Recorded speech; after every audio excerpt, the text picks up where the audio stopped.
water resources. Water resources. Water.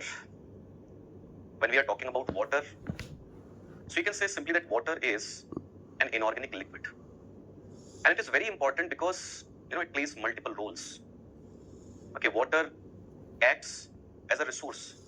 We utilize water, for drinking purpose, for irrigation, in domestic activities. You can say water acts as a medium of transportation, whether it is international navigation or you can say inland waterways.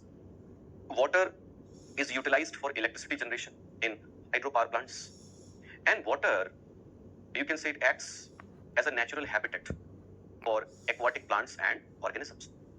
So water is very important because it plays multiple roles. But what we need to discuss, we are going to talk about water resources in the context of UP, in the context of Uttar Pradesh. So if we are going to talk about UP, so you can say Uttar Pradesh as a state. If we are going to talk about the climate of UP, okay, the climate of UP. So we can say that the climate of UP is hot climate. Okay, it is hot climate because average annual temperature is high, although there is presence of both summer season and winter season. But the thing is that during summer season temperature becomes very high. Okay, like right now you are experiencing that in most parts of UP. Okay, temperature is well above 40 degrees Celsius. And during winter season temperature falls, but it's not like that it becomes extremely low. Okay, so there is decrease in temperature, but during winter season temperature is comfortable enough, you can say. So that is why the average of 12 months it is high, and we can say the climate is hot climate. And apart from that, the climate of UP is monsoonal in character. Why I'm saying that the climate of UP is monsoonal character? Because Uttar Pradesh, okay, it receives most of its rainfall from southwest monsoon. Clear? So monsoon is a dominant phenomena when it comes to the climate of UP. Now, if we are talking about climate, so you should remember that average annual rainfall, okay, average annual rainfall which UP receives is 947 mm, 947 millimeter, okay, 947 millimeter, which means around 94.7 centimeter, which is less than 100 centimeter. So we can say that UP is receiving moderate amount of rainfall. UP is receiving moderate amount of rainfall. And the second important point is that if I'm saying that UP is receiving 947 millimeter of rainfall, so most of this rainfall is aggregated, okay, during monsoonal months, during the months of monsoon season, or you can say rainy season, which is basically June, July, August, September. So in these 4 months, UP receives around 85% rainfall. So you can say 85% rainfall occurs during monsoon season. Monsoon season. So what this information, okay, tells us that although UP is receiving around 100 centimeter of rainfall, average annual rainfall, but that most of that rainfall is aggregated in 3, 4, 5 months, and remaining 7 to 8 months they are almost precipitation-less, because in remaining 7 to 8 months UP is receiving only 15% of rainfall. So it's not like that this around 100 centimeter rainfall is well distributed throughout the year. It is aggregated in a particular season. So in all other months, okay, of course, in all other months, this state is going to experience scarcity of water. Scarcity of water. So this is the first point, that we are trying to associate climate with water resources. Okay. After that, if we are talking about rainfall and seasonal distribution of rainfall, so you also need to remember that when we are talking about rainfall, so northern and eastern parts of UP, they receive maximum rainfall. So in eastern part of UP, in northern part of UP, which is in the foothill region of Shivalik, the rainfall is maximum. And from north to south and from east to west, okay, if you are going to move from east to west, the amount of rainfall is going to decrease. If you are going to move from north to south, okay, from the foothill region of Shivalik towards, you can say, Bundelkhand region, so the amount of rainfall, the amount of precipitation is going to decrease. So this is the distributional pattern of rainfall. Clear? So we have discussed all these points. Now, the next point is that geologically, if we are going to divide UP, so geologically we can divide UP into 2 parts. The first one is Gangetic Plain. Gangetic Plain. And the second one is Bundelkhand region. The second one is Bundelkhand region. Clear? Now this Gangetic Plain, we have discussed about Gangetic Plain, and I told you that it is an aggradational plain. We have discussed that it was formed due to accumulation, deposition of alluvial materials, sedimentary materials by Ganga river and all of its tributaries. So you can say, if we are talking about this Gangetic Plain, so Gangetic Plain is, covered with unconsolidated alluvial materials. Unconsolidated alluvial materials. And just because materials are unconsolidated, materials are alluvial in nature, so you can simply say that these materials, they allow percolation of rainwater easily. So rainwater easily percolates through these materials. And when rainwater is going to percolate easily, so that rainwater is going to, accumulate beneath the surface of the earth. And this is how you can say in the region of Gangetic Plain, there is formation of groundwater reservoirs. Okay. So in the region of Gangetic Plain, when this area receives rainfall, so just because in this area there are unconsolidated alluvial materials, so rainwater percolates through those materials and it accumulates beneath Earth's surface, and this is how there is formation of groundwater reservoirs. Clear? And you need to remember that we call groundwater reservoirs aquifers. Aquifers. Remember this term. Okay, the groundwater reservoirs, they are called aquifers. But yes, this is true that in the region of Gangetic Plain, there are huge groundwater reservoirs, and they are getting recharged to the percolation of rainwater. But you need to accept that in this area, groundwater reservoirs and especially shallow aquifers are being utilized intensively. Okay. Shallow aquifers are being utilized extensively, intensively, and that is how you can say that in the region of Gangetic Plain, okay, water resources are abundant, but because of huge population pressure, because of intense utilization of water resources, especially in agricultural activities, this area is experiencing water stress. Clear?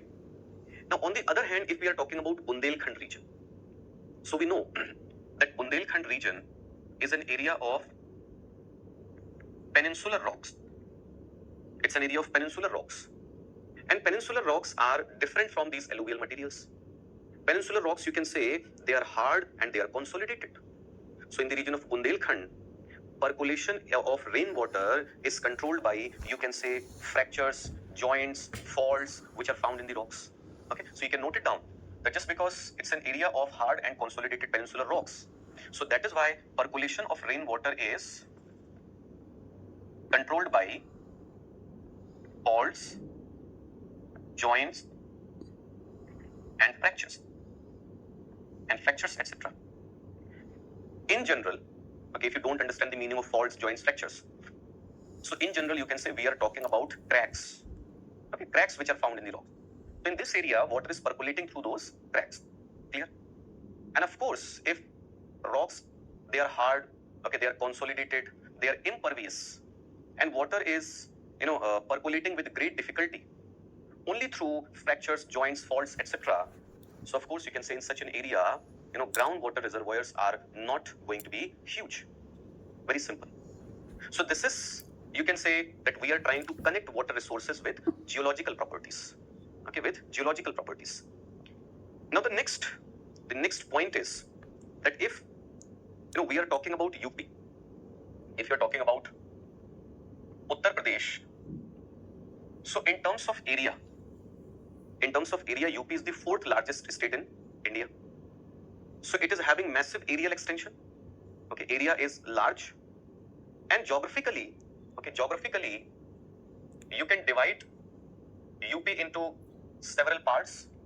Okay, you can divide UP into several parts. Like you can say western part, western UP, like eastern UP, like central UP, and Bundelkhand. So tell me one thing. Can we say that in all these regions, the availability of water Okay, the consumption of water is exactly same. Can we say that? Of course not. The climatic conditions are different. In all these areas, climatic conditions are different. Population density is different. Population size is different. Economic activities are different. The nature of society is different. So of course you can say that the supply of water resources and the demand of water resources, both are going to be different. Simple, na? Now if we are accepting this fact that there are variations when you are going to move from one region to another or one part of UP to another, so you are going to experience, variations. Variations in the availability of water resources, variations in utilization of water resources, variations you can say in management of water resources, that how water resources are being managed. So why I am telling you all these points, that if we want to manage our water resources properly, so for that we need region specific strategies. Region specific strategies. देखो एक सीधी सी simple सी चीज समझो. Each and every geographical unit is unique. Whether you are talking about a village panchayat, or a tehsil, or a district, anything. Each and every area is unique in terms of its geographical characters.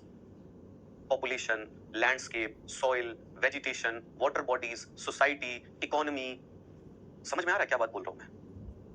Now, if you are going to apply same strategy everywhere, so it is quite possible that this strategy is going to work in some areas and it is going to be ineffective in some other. So if you want to effectively manage something, so for that you need region specific strategies. So devise strategies for each and every geographical unit, and for that first you need to divide the whole state into geographical units. And one of the best way, because we are talking about water resources, okay, we are talking about water resources. So if you are going to divide the whole state, so you divide the whole state into hydrological units. And UP is a state which is having a large number of rivers. In total, if I can give you a number, you can say in UP there are 8 major basins. And 39 sub-basins. So these 8 major basins are, you can note it down, Yamuna, Ganga, Ramganga, Rapti, Ghagra, Gandak, Gomti, and Son. So these are the major basins. So if you want to divide the whole state, into hydrological units, so you can divide the whole state into these major basins, these sub-basins. Try to assess the availability of each and every sub-basin. That what is the availability? Okay. What is the level of consumption, utilization? What are the problems? If you are identifying that, okay, these basins are water surplus basins. Okay. These basins are water deficient basins. You can figure out things. तो इसके लिए क्या चाहिए? इसके लिए चाहिए कि आप थोड़ा सा दिमाग लगाइए, थोड़ी सी मेहनत करिए, थोड़ी सी प्लानिंग करिए, because you can survive without anything, but you cannot survive without water. पानी अगर नहीं है ना, तो it's gonna become a very very serious problem. Clear? अब थोड़ा सा यहाँ से अगर हम और आगे बढ़ें, like if we are talking about UP, so in UP the total, you can say, total available water resources in UP, total available water resources are around, you can say, 179 billion cubic meter. 179 billion cubic meter. And out of these 179 billion cubic meter, around 109.19 BCM is, you can say, surface water which is present on Earth's surface. It is surface water. And around 69.92 BCM is groundwater. So in total, okay, UP is having around 179 billion cubic meter water resources. ठीक है, चलिए. Now, if we are going to talk about utilization, that where in UP water resources are being utilized, so you need to remember that in UP, 92% water resources, or you can say 92.2% water resources are being utilized in agriculture sector in the form of irrigation. So in irrigation facilities, we are using 92.2% water resources. Okay. Apart from that, you can say 5.2% water resources are being utilized in domestic activities. In domestic activities, we are using around 5.2%. Okay. And remaining, you can say remaining 2.6% water resources we are using for industrial and commercial activities. Clear? इसके अलावा अगर आप देखोगे, so you can say that demand for water resources, it is gradually increasing, and of course it is going to increase, there is no doubt. Of course it is going to increase because population is increasing. If population is going to increase, okay, if you are going to modernize your agriculture, if you are going to set up more industries, more businesses, so of course the requirement of water resources, the demand for water resources is going to increase. Okay, like you can say the at present, अगर हम बात करें, so at present the total demand from all the users, whether farmers or domestic users or industrial commercial users, is around, you can say, 105.96 BCM. 105.96 BCM. It is the, you can say, current demand on, and the supply, the total supply right now. ये तो आपने reserves देखे थे ना कि UP में total available water resources कितने हैं, तो हमने बता दिया, it is around, you can say, 179 billion cubic meter. But we all know that you cannot utilize each and every water resource which is available. So at present the supply is just 77.99 BCM. So demand is 105.96 BCM and supply is 77.99 BCM.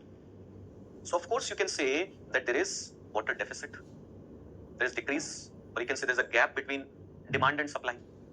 Okay. If we are talking about precipitation, okay, if we are talking about precipitation, so remember that UP on an average, UP receives annual precipitation of around 228.28 billion cubic meter. This is the average annual rainfall. Okay, this is the average annual rainfall which UP receives every year.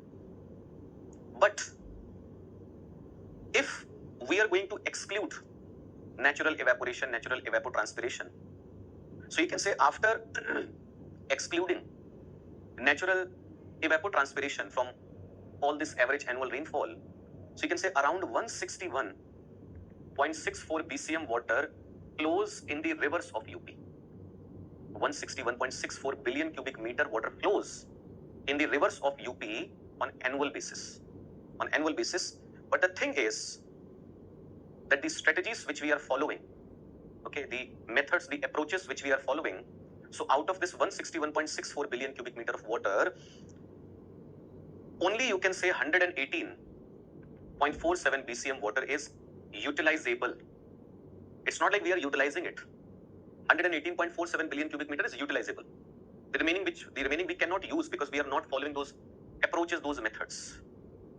देखो, facts बहुत सारे हैं, dimensions बहुत सारी हैं, but basically अगर आप बात करोगे ना, क्योंकि कभी-कभी हम चीजों को complicate ना करके, if we keep them simple, so it becomes easy for all of us to understand. Look, UP, as I told you, it is the 4th largest state of India. Okay, it is having the largest population in India. Around 20 crore people are living in this state. Clear? Amount of rainfall is moderate. We cannot say that UP is receiving very high amount of rainfall. It is around 100 centimeters. But if you are going to talk about water resources of UP, so you can simply say that UP is having large number of rivers like Ganga, Yamuna, Ramganga, okay, Sharda, Ghagra, Gandak.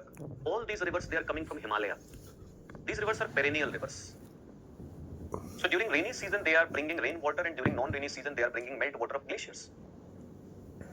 And I told you that every year, in the rivers of UP around 161.64 billion cubic meter water flows.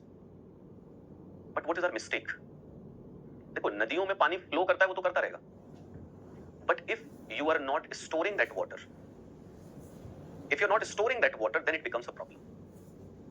I told you that, if you have recognized that in UP there are 8 major basins and 39 sub-basins, so try to make a comprehensive assessment that on an average, which river basins receive more precipitation? In which river basins there is water surplus, there is a condition of water surplus? And which river basins are receiving less precipitation and they are experiencing a scarcity of water? I'm not talking about river linking. I'm not saying that we need to link rivers because there are some ecological, environmental concerns related to that. But at least if you are observing that, okay, this river basin is water surplus basin, so you can store water, you can construct small dams, small reservoirs, you can store water from that river, and through canals, you can transfer that water to other river basins, to other areas where there is a scarcity of rainfall or where there is a scarcity of water resources. देखो, चीजों को manage करना इतना मुश्किल होता नहीं है जितना मुश्किल हम उसे बना लेते हैं. It's all about understanding the problem. You are trying to solve the problem, but you don't know the exact reason. You won't be able to solve it. एक बहुत सिंपल सा एग्जांपल है that we have been trying to clean Ganga from, you can say, 3-4 decades. Around, you can say, 30 to 35 years we have been trying to clean this river, but still we haven't succeeded. Still there is problem. ये क्या बताता है ये सब चीजें? You are observing that your rivers are getting polluted. You are observing that people are destroying natural wetlands. You are ponds, village ponds into agricultural land. But no one is doing anything. We are just sitting.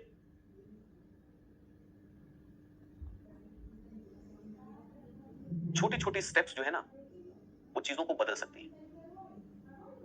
आप लोगों को याद होगा, देखो पहले trying to clean Ganga 3-4 decades.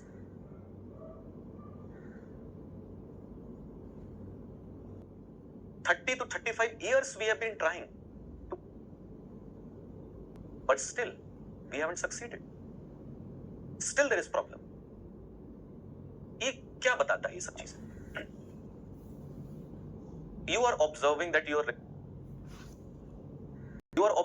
people are destroying natural wetlands. You are observing that people are transforming ponds, village ponds into agricultural land. But no one is doing anything. We are just sitting and watching it. छोटी छोटी steps जो है ना, वो चीजों को बदल सकती है. आप लोगों को याद होगा, देखो पहले क्या होता था ना, that in each and every village there used to be a pond. हर गांव में एक तालाब होता था. And during rainy season, that pond used to get completely filled with water.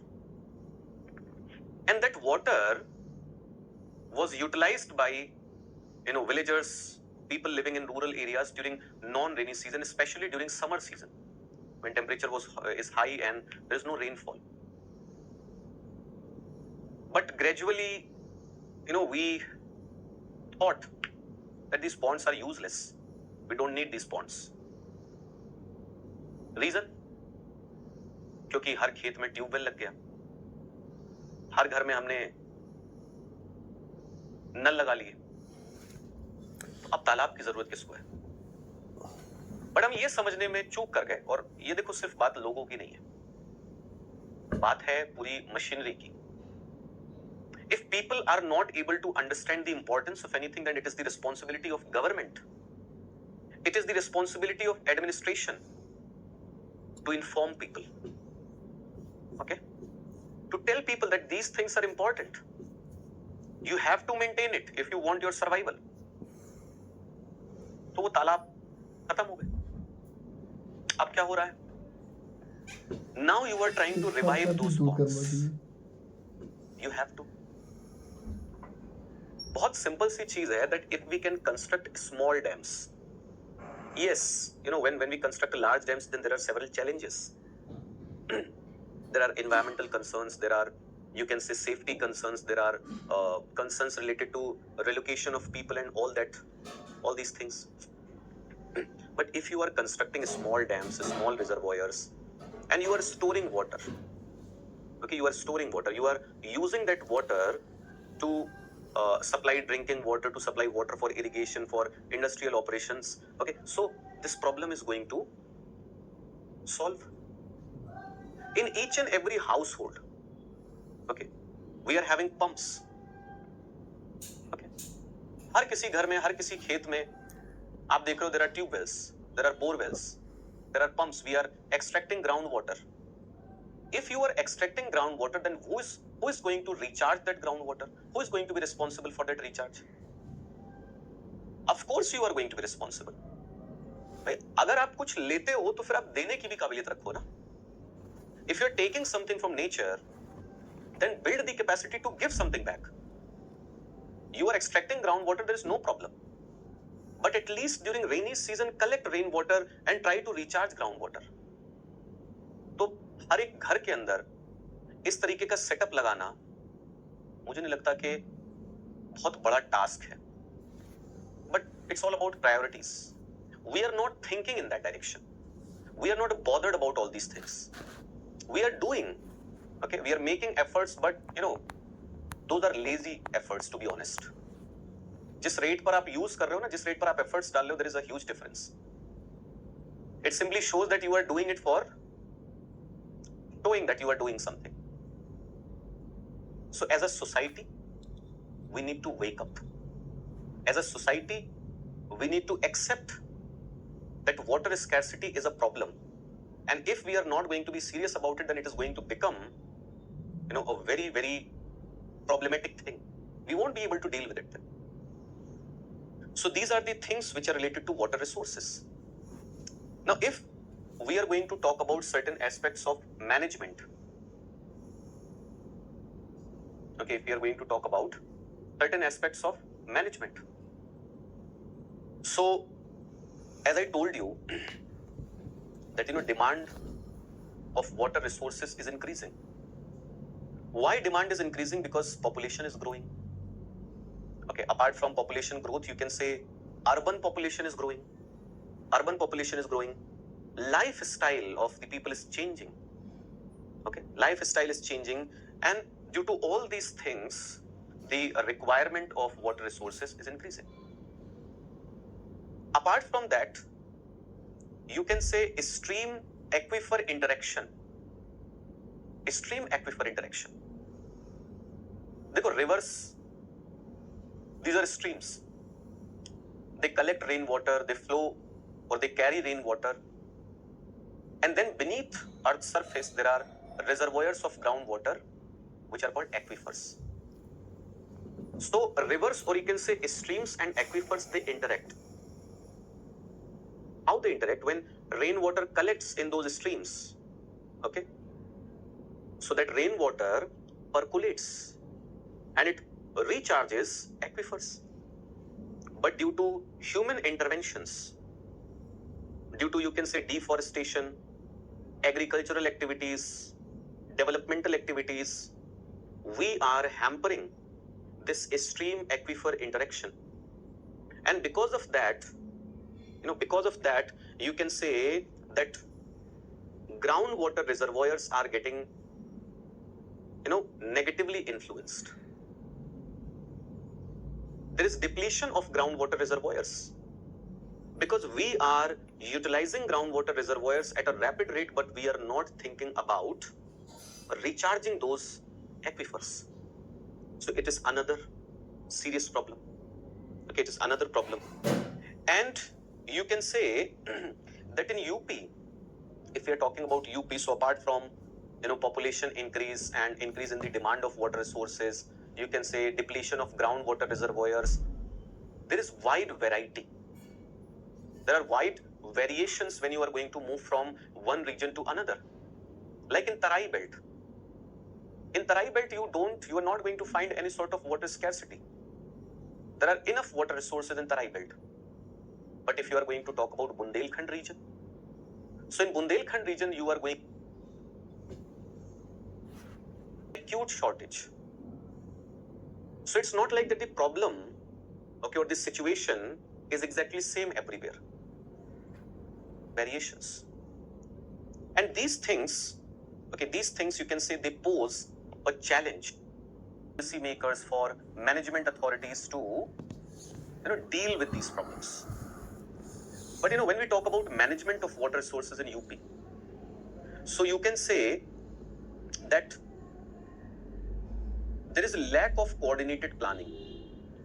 There is lack of coordinated planning and management is inefficient. There is lack of coordinated planning and management is inefficient. And this is why, we are wasting our water resources. We are underutilizing available water resources. मैंने आपको क्या बोला, देखो बारिश तो होती है ना. There are so many rivers in UP which are bringing water. Now, if you are not able to store that water, if you are simply letting that water flow, it's your problem.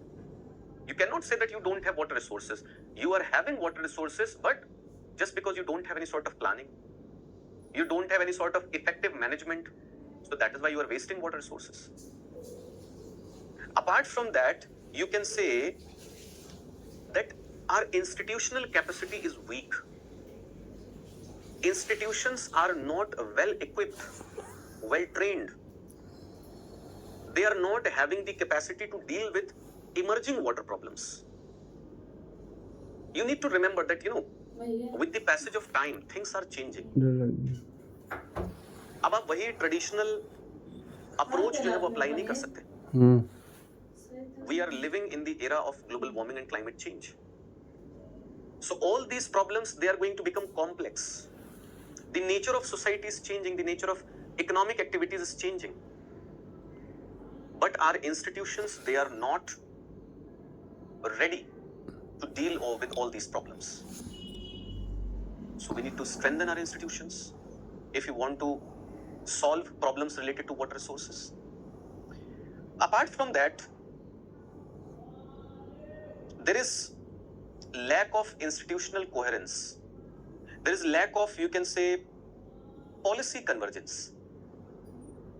Lack of institutional coherence and policy convergence.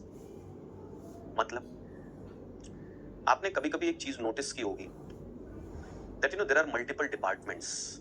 They all belong to state government, but they are different departments. They don't want to work together. There is departmental rivalry. Agriculture department अलग चल रहा है, water resource department अलग चल रहा है, environment वाले अलग चल रहे हैं, जियोलॉजिकल सर्वे वाले अलग चल रहे हैं. उन सबसे अगर कहो कि एक साथ मिलकर के काम करो, नहीं हो सकता वो. We need to change it. All the institutions which are related to water resources, whether directly or indirectly, they should work together. Each and every department is having its own policies, its own programs. And they are running their own policies, own programs. They're not bothered about what other departments are doing.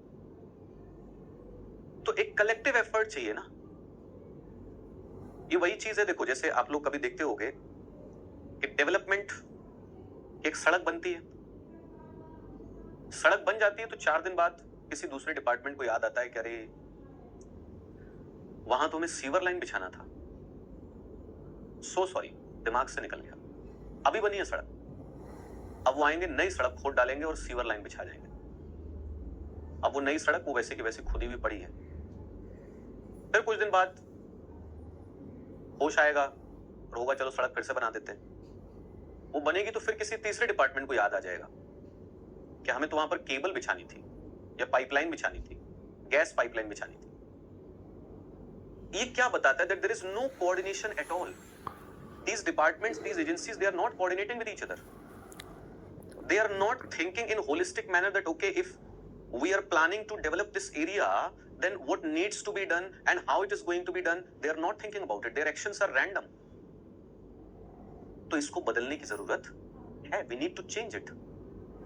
तो ये सारी चीजें जो हैं वो आप याद रखोगे. एक और चीज है, data collection. If you want to solve any problem, so for that you need to have data, so that you can understand the nature of that problem, the seriousness of that problem. I was telling you now that divide the whole state into units, into geographical units, on the basis of anything which is feasible for you, whether those are administrative units or hydrological units or any type of units. Okay, any type of units. And then collect data related to rainfall, related to average flow of water, related to groundwater resources, related to utilization of water, related to seasonal availability of water. Compile that data, understand the situation, and then figure out what needs to be done. So we need to collect comprehensive data related to water resources. Clear? And you can say the last one. एक second, guys.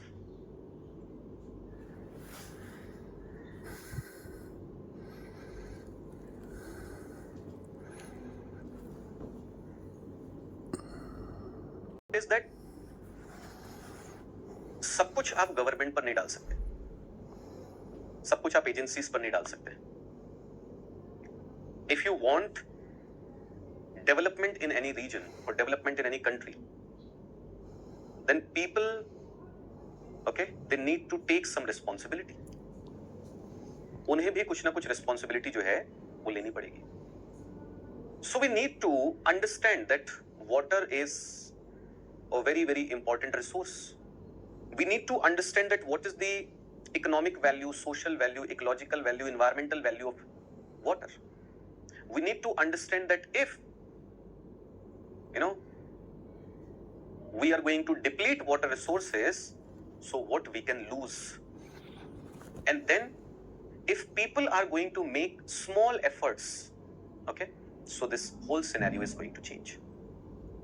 So we have discussed, okay, we have talked about water resources, and now let me give you some idea about grasslands. Okay, अब देखिए, I don't find the logic of including this topic grassland in the context of Uttar Pradesh, क्योंकि UP में there are no grasslands. मतलब ऐसा नहीं कि UP में कहीं extensive grasslands मिलते हों, but just because this topic is given in your syllabus, so we'll discuss about it. Okay, we'll talk about it. So if we are talking about grasslands,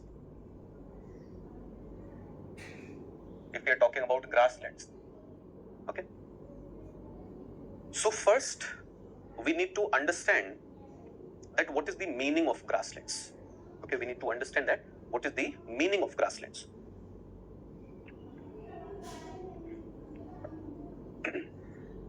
As per the definition given by UNESCO, any land area with, you can say, which is having herbaceous plants, and in the context of grassland, you can say herbaceous plants means grass, and less than 10% area is covered with trees and shrubs. So you can say we are talking about a land area where you can say in most parts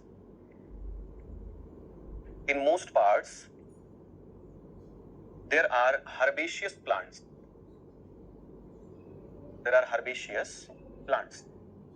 Okay, and you can say in less than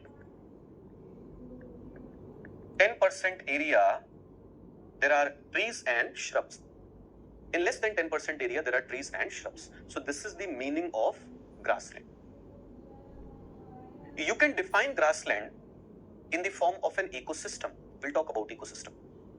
So you can say that grassland is a transitional ecosystem. Now if I'm saying grassland is a transitional ecosystem, so transitional ecosystem between what? So it is a transitional ecosystem between forest ecosystem and desert ecosystem. Just imagine that you are in a forested area And from that forested area, if you are going to move towards desert, so between forest and desert, you are going to find grassland. And just because I'm saying that grasslands are transitional ecosystems between forest and deserts, so you can simply say that these terrestrial ecosystems, transitional ecosystems, they are found in areas, okay, where average annual precipitation is moderate. Where average annual precipitation is moderate.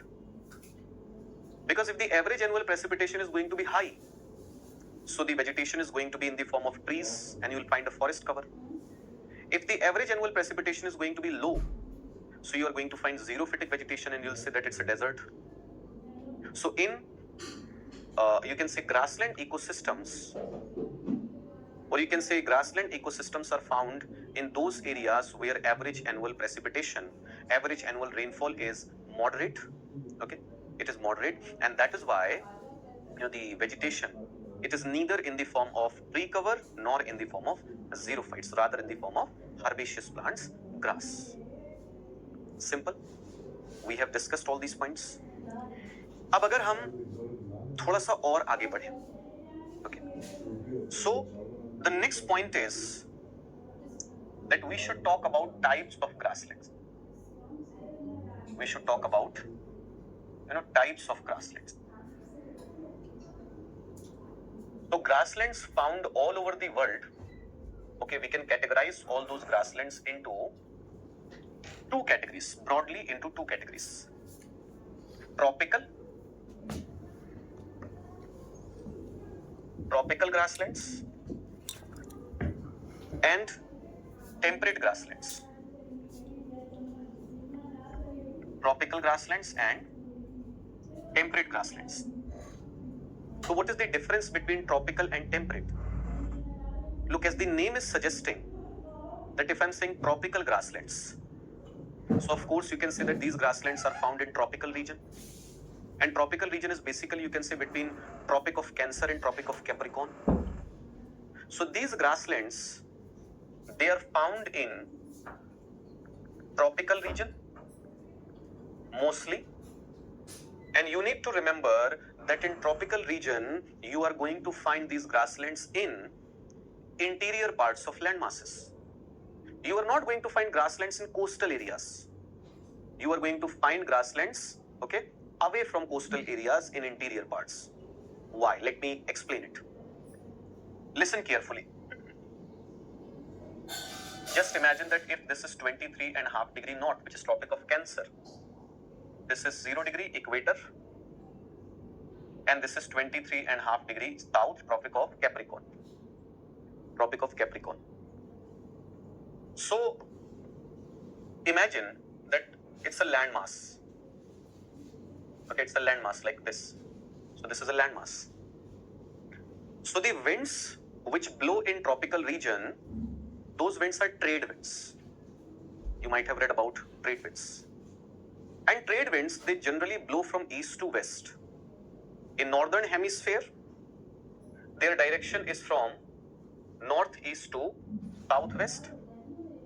And in southern hemisphere, their direction is from southeast to northwest. So just because these winds are blowing from east to west, so due to this reason, in eastern parts of tropical landmasses, trade winds are onshore. Now onshore means that these winds are blowing from ocean towards land. And when winds move from ocean towards land, so they bring moisture with them. And after reaching inland region, they provide rainfall, they provide precipitation. So just because trade winds are onshore in eastern parts of tropical landmasses, so that is why eastern parts of tropical landmasses, they receive heavy rainfall and these areas are densely forested. But when you are going to move towards central parts, so in central parts, rainfall is moderate. It is neither high nor low, it is moderate. So in central parts of tropical landmasses, just because rainfall is moderate, So you are going to find tropical grasslands. You are going to find tropical grasslands. And when you are going to move towards western part of landmass, so in western part of landmass, these winds, they provide very low amount of rainfall. And when they provide very low amount of rainfall, so that is why, in western parts of land masses, there is presence of deserts. In western parts of, you can say tropical land masses, there is presence of deserts. Simple. So these tropical grasslands, okay, these tropical grasslands, I'm saying that these are mostly found in tropical region, and you need to remember that they are found in central parts of tropical land masses. Central parts of tropical land masses. Location clear है. Now, after understanding location, we need to understand the climate. That what is the nature of climate? What kind of vegetation we are going to expect? What kind of, you can say, wildlife we are going to expect? What kind of economic activities are going to be there? So if we are talking about these tropical grasslands, so just because you are talking about tropical region between Tropic of Cancer and Tropic of Capricorn, so you can say in tropical grasslands, the climate is hot climate. The climate is hot climate. But it is different from equatorial climate. The equatorial climate is also hot climate. But in equatorial climate, there is absence of season change. There is nothing like winter season, summer season there. There is always high temperature. There is nothing like rainy season or dry season because always there is rainfall. But it's not the case in tropical grasslands. So in tropical grasslands, you can say that in the region of tropical grasslands, we find season change. And season change means, you can note it down, that there is presence of both summer season and winter season. Presence of both summer season and winter season. And you can say rainy season and dry season. Because during summer season there is rainfall, and during winter season there are dry conditions. So summer season, winter season both are present. Rainy season, dry season both are present. समझ आ रही बात? But listen carefully. If we are going to compare, look, temperate grassland and tropical grassland both are grasslands. Both are transitional ecosystems. But there is a clear-cut difference. If you are going to compare temperate grasslands and tropical grasslands, so these temperate grasslands, where they are found, so you can say they are found in interior parts of temperate land masses in mid latitudes. In interior parts of temperate land masses in mid latitudes. So if you are comparing low latitudes and mid latitudes, so there is going to be difference in the amount of solar energy which plants receive. So there is going to be a clear-cut difference that temperate grasslands receive more energy. Sorry, tropical grasslands, they receive more energy than temperate grasslands because of latitudinal difference. Just because tropical grasslands are receiving more energy, so their temperature is going to be high. The temperature of tropical grasslands is going to be higher than temperate areas. Okay? And because there is difference in temperature of gases, so the ability of gases to hold moisture, to absorb moisture, is going to be different. So in tropical areas, because gases are warm, gases are having more temperature, high temperature, so they generally have a lot more moisture. Yes, in both temperate grasslands and tropical grasslands, the rainfall is moderate. But tropical grasslands receive more rainfall than temperate grasslands. क्यों? क्योंकि tropical grasslands में gases गर्म होती हैं. Okay? And just because they are warm, so they contain more moisture, and that is why they provide more rainfall. In temperate grasslands, gases are relatively cold. That is why they cannot, you can say, absorb a large amount of water vapor, and this is the reason that they are not able to provide heavy rainfall, or you can say rainfall which is equal, or precipitation which is equal to tropical grasslands. तो ध्यान ये रखना है that if we are comparing tropical and temperate grasslands in comparison to in terms of climatic conditions, so you can simply say that tropical grasslands receive more solar energy than temperate grasslands. You can say in tropical grasslands the temperature is higher than temperate grasslands. You can say in tropical grasslands precipitation is more than temperate grasslands. So due to difference in the amount of solar energy, in temperature, and in the amount of precipitation, in the amount of rainfall, there is clear-cut difference in vegetation. In tropical grasslands, you are going to find tall grass. In tropical grasslands, you are going to find hard grass. In tropical grasslands, you are going to find intermittent trees. So presence of tall and hard grass, presence of intermittent trees, it's a characteristic feature of tropical grassland. And why you are having this type of vegetation? Because solar energy is more and precipitation is more. But when it comes to temperate grasslands, so the climate is different. The amount of solar energy is less. The amount of precipitation is less. And precipitation, you can say, it mostly occurs in the form of snowfall. In the form of snowfall. तो अब जरा सोचो कि जहां climate ठंडी है, जहां rainfall भी कम है, तो you are not going to find tall and hard grass. So in temperate grasslands, grass is small and soft, and trees are almost absent because both temperature and precipitation, they are not going to support the growth and development of trees. So this is a clear-cut difference in terms of climate, in terms of vegetation. ठीक है?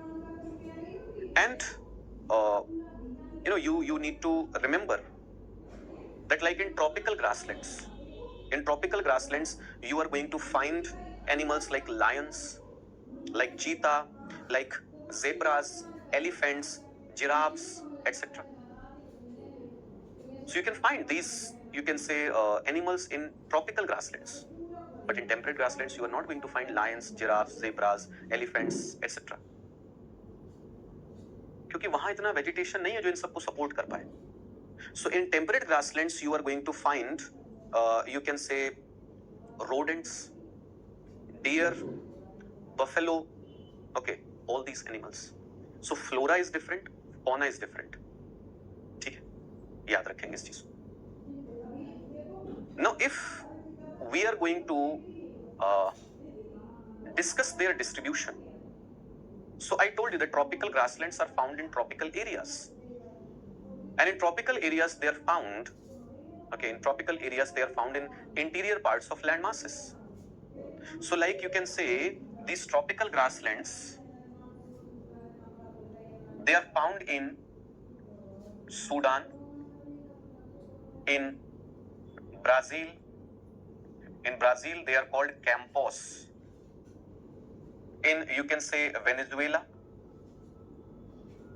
In Venezuela they are called llanos, and in Sudan they are called savanna grassland. Now when it comes to temperate grasslands, so like in Central Asia, you can say Kazakhstan, etc. So in Central Asia, these temperate grasslands, they are called steppe. In North America, and you can say in USA and Canada, they are called prairie. In South America, more specifically in Argentina, they are called pampas. In, you can say, South Africa, in South Africa they are called veld. Okay, veld. In Australia, in Murray-Darling River Basin, they are called downs. Okay. So this is the distribution of these grasslands. This is the distribution, that how they are distributed. The next point is that when it comes to these tropical grasslands, So you can say that these tropical grasslands, they are known for cattle rearing. Cattle rearing. And this cattle rearing is mostly for, you can say, meat production. More meat production. Commercial activity. But when it comes to temperate grasslands, you can say temperate grasslands are known for wheat production, commercial, extensive wheat production. And apart from that, they are known for commercial animal husbandry. They are known for commercial animal husbandry. Okay, they're known for commercial animal husbandry in which we rear, sheep, cows, buffalo, etc. And this animal husbandry, either it is for dairy products, or for, you can say, meat, or for, you can say, other products like wool. So these are the economic activities which we find in temperate grasslands. So we have discussed about grasslands. Now after talking about grasslands, now we are going to talk about wetlands. ठीक है? तो चलिए wetlands पर थोड़ा सा बात कर लेते हैं.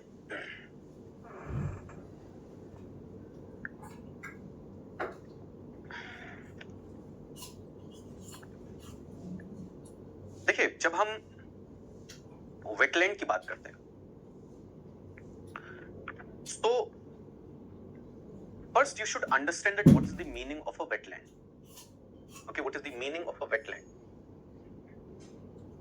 We can say that wetland is simply an area.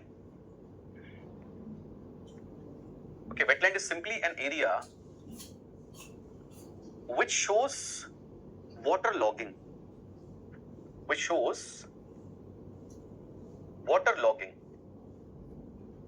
Either on permanent basis or temporary basis. Permanent basis means that that area is submerged under water permanently. That permanently it remains underwater.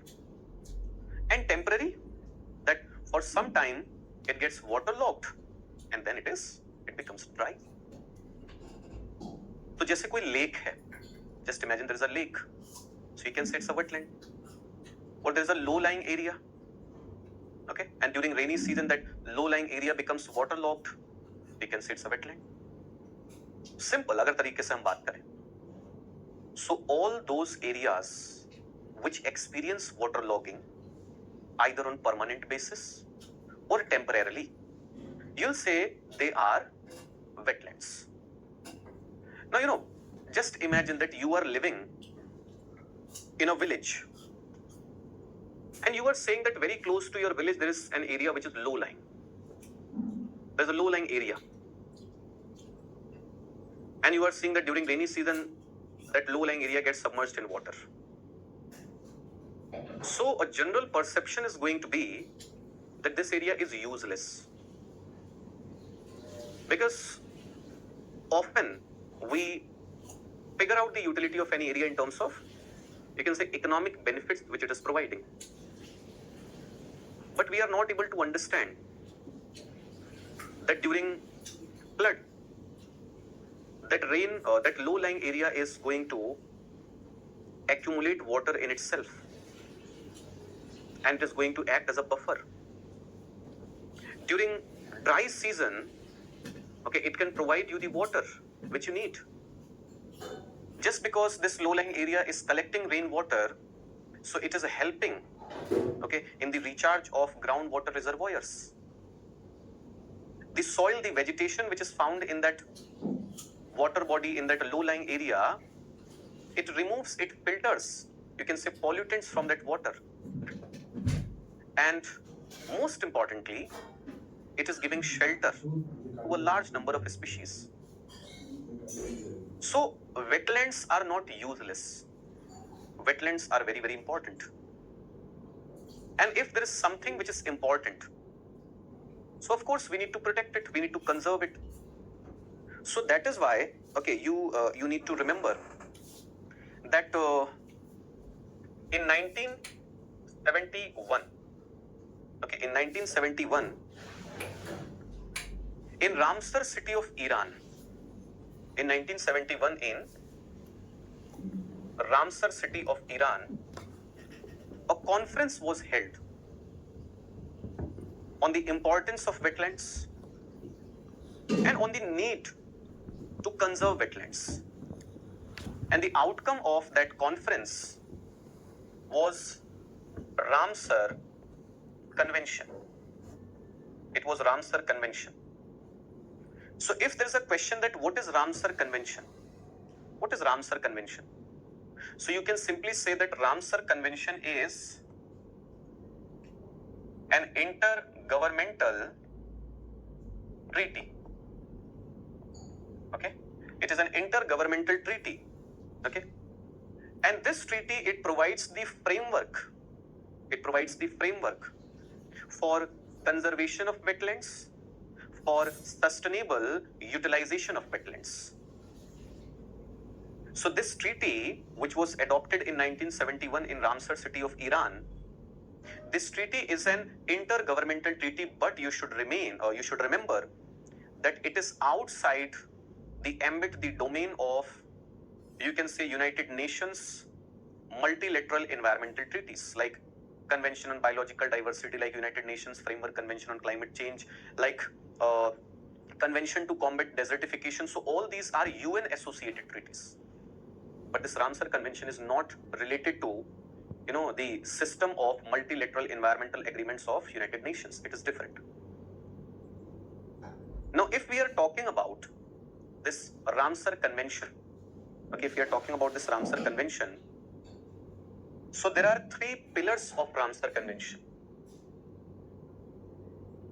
There are three pillars of Ramsar Convention. And those three pillars are, so number one, you can say it is called wise use of wetlands and their resources. Wise use of wetlands and their resources. The second one, you can say designating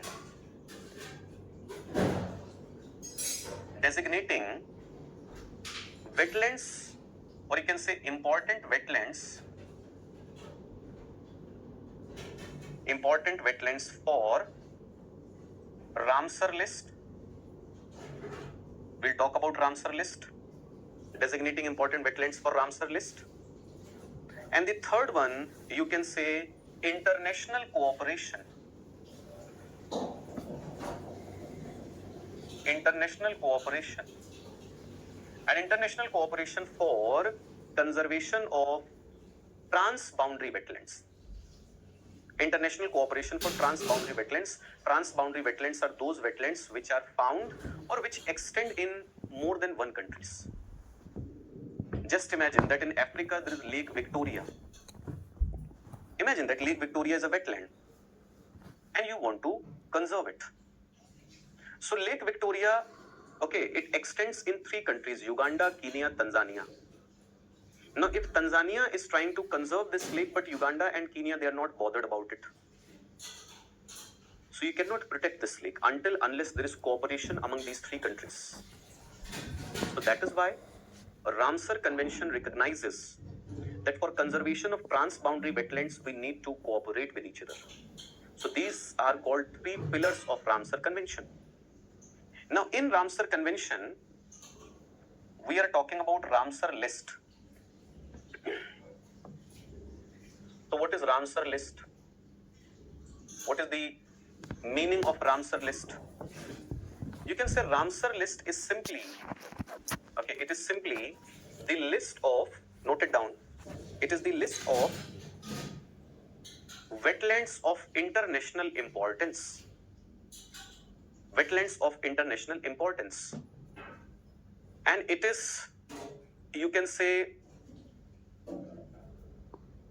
necessary, it is essential for each and every member country to designate at least one wetland for this Ramsar list. Okay, at least one wetland for this Ramsar list.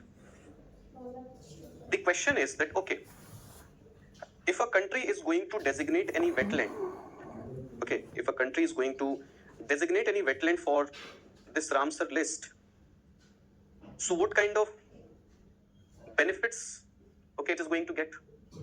What is going to be the benefit? So the benefit is, you can say that of course that wetland is going to get international recognition.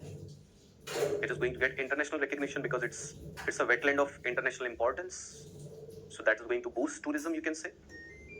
And apart from that, you can say that when a country designates a wetland or any wetland or Ramsar list, so it is showing the commitment of that government to conserve, to protect that wetland. क्योंकि आपने खुद ही तो बताया कि ये international importance का wetland है. So conserve it, protect it, it's your duty, it's your responsibility. Then अब अगर हम रामसर साइट्स की बात करें, so you need to remember that Cobourg Peninsula of Australia,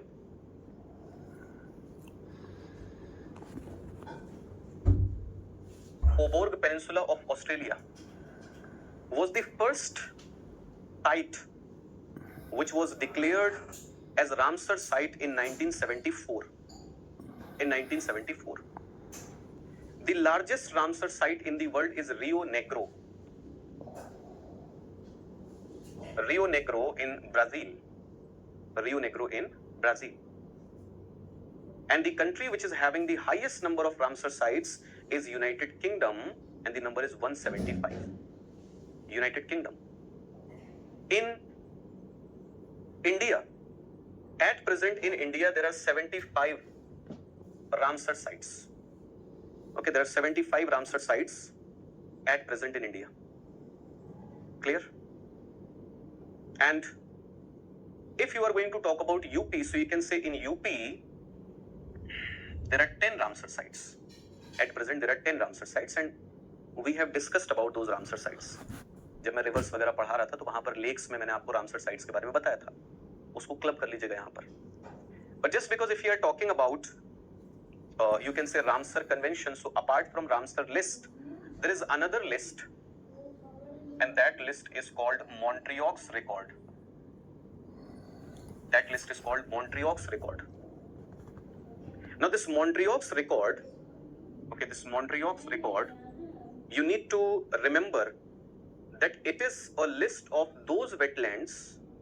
Okay, you can note it down that it is a list of those wetlands which are experiencing, okay, which are experiencing, or you can say where changes in ecological character. It's a list of those wetlands where changes in ecological character have occurred or are occurring or are likely to occur.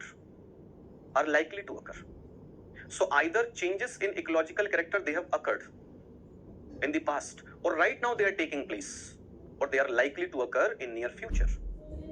So you are going to include such a wetland in Montreal's Record. And you need to remember that if we are talking about change in ecological character,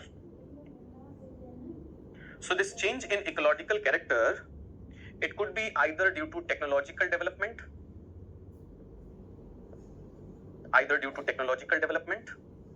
the technological development has done something, or you can say it is due to pollution. So human beings, they have caused pollution, okay? Or it could be, you can say, due to other human interferences. Other human interferences. Clear? Now in Montreal's Record, the first wetland of India which was included in Montreal's Record was Keoladev National Park of Rajasthan. Keoladev Ghana Bird Sanctuary है वहां पर, which is a part of this national park. So Keoladev National Park was included in this Montreal's record in 1990. 1990 में 1990. After that, in 1993, Loktak Lake of Manipur and Chilika Lake of Odisha, Loktak Lake of Manipur and Chilika Lake of Odisha, they were also included. But Chilika Lake was excluded from this Montreal's record in 2002 because the health of Chilika Lake improved. Okay, the health of Chilika Lake improved, so it was excluded from this Montreal's record in 2002. So right now you can say that there are two wetlands of India which are included in Montreal's record. The one is Keoladev National Park and the second one is Loktak Lake of Manipur. Clear? So we have discussed, okay, everything about this Ramsar Convention. Okay, we have talked about everything related to Ramsar Convention. अब देखिए जो UP के wetlands हैं वो मैंने बताए तो थे आप लोगों को. जैसे the first wetland of UP which was included in Ramsar list, that was Upper Ganga Canal and it was in 2005. Now from 2005 till 2019 there was only one wetland of UP which was included in Ramsar list. But then in 2019, like Nawabganj Bird Sanctuary, okay, you can say like Saman Bird Sanctuary, Nawabganj Bird Sanctuary, Saman Bird Sanctuary, Sandi Bird Sanctuary, okay, Sandi Bird Sanctuary. Apart from, you can say Parvati Agra Bird Sanctuary, Samaspur Bird Sanctuary. So these bird sanctuaries were included in the list in 2019. Apart from that, you can say like Sarsai Nawar Jheel. So Sarsai Nawar Jheel was also included in the list in 2019. Okay, in 2019. So 2019 में आप देखो Sarsai Nawar Jheel, Samaspur bird sanctuary, Parvati Agra bird sanctuary, then Sandi bird sanctuary, Saman bird sanctuary, Nawabganj bird sanctuary, 6 wetlands were included. So the total number rose to 7. Then in 2020, Sur Sarovar, Agra, Sur Sarovar was included and the number became 8. And in 2021, Bakhira Sanctuary and Haidarpur Wetland, Bakhira Sanctuary and Haidarpur wetlands were included. So right now the total number of wetlands, Ramsar sites in UP is 10. ध्यान रखेंगे क्या होता है wetland, क्या उसकी importance होती है, what is Ramsar Convention and what are the different aspects related to Ramsar Convention. We have discussed each and everything. Now tomorrow in our next class we are going to start, you can say, topics related to environment. देखो कुछ एकदम factual topics बचे हैं, like जैसे transportation है, industries है, tourism है, ठीक है. So I would suggest that please cover up these topics on your own. ये हर किताब में आपको मिल जाएंगे और इसमें कुछ ऐसा नहीं है ट्रांसपोर्टेशन में क्या पढ़ोगे, रोड्स कौन से हैं, रेलवेज, एयरपोर्ट्स, यही पढ़ना है. इंडस्ट्रीज में क्या पढ़ोगे कि कौन कौन सी इंडस्ट्रीज हैं, कहाँ कहाँ पर है. टूरिज्म में क्या पढ़ना है, मेजर टूरिज्म अट्रैक्शंस क्या क्या हैं यूपी में. There is nothing else. So I will try to finish, see the topics like, you can say, habitat, ecosystem, okay, all these things like climate.